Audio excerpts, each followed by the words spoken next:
Баршаға қайырлы күн. Бүгін сіздермен Сара. Мен сіздермен бүгін осындай өте керемет әрі оңай дайындалатын печеньенің рецептімен бөлісетін боламын. Ол үшін бізге бөлме температурасында тұрған сары майымыз керек болады. Оның үстіне сахарная пудраны қосып, екеуін бірге біркелкі болғанша миксерлеп алатын боламыз.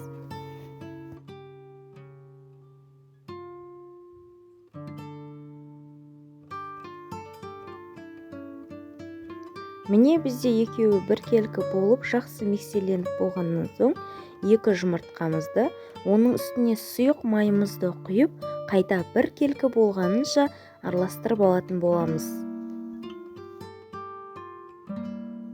Осылай араласып болған соң, оның үстіне крахмалымызды салып, қайта миксерлеп алатын боламыз.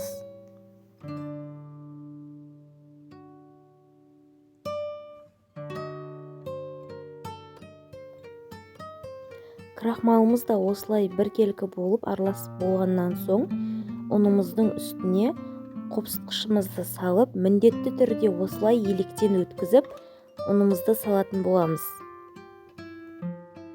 Ұнымызды салып болғаннан соң, осылай қолымыздағы қасықтың көмегімен жақсылап араластырып аламыз.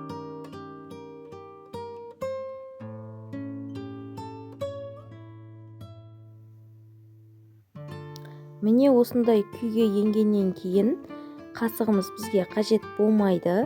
Ендігі кезекте қолымызбен жұмсақ қамыр илейміз. Өте тез илеуіміз керек болады. Яғни ұзақ илеу қажет етпейді, себебі біздің сары майымыз еріп кетуі мүмкін. Ендігі кезекте дайын болған қамырларымызды бөліктерге бөліп, осындай пішін жасаймыз.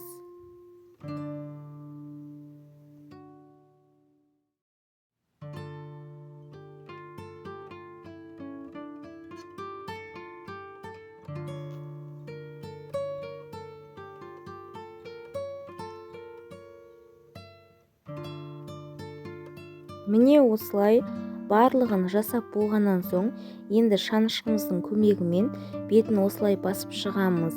Бұл бізге біріншіден әсемдік, екіншіден өзінің орнына түсуіне көмектеседі. Қызып тұрған пеште 180 градуста 20-25 минут пісіріп аламыз. Біздің печеньелеріміз пісіп, толықтай суыды. Міне қараңыздар, өте жұмсақ әрі дәмді болып шығатын печенье шығады. Жасап көрулеріңізге кеңес беремін. Өзіміздің қалауымызға қарай осылай шоколад жақсақ болады. Ол міндетті емес, өзіңіздің қалауыңыз. Міне менің печеньелерім дайын.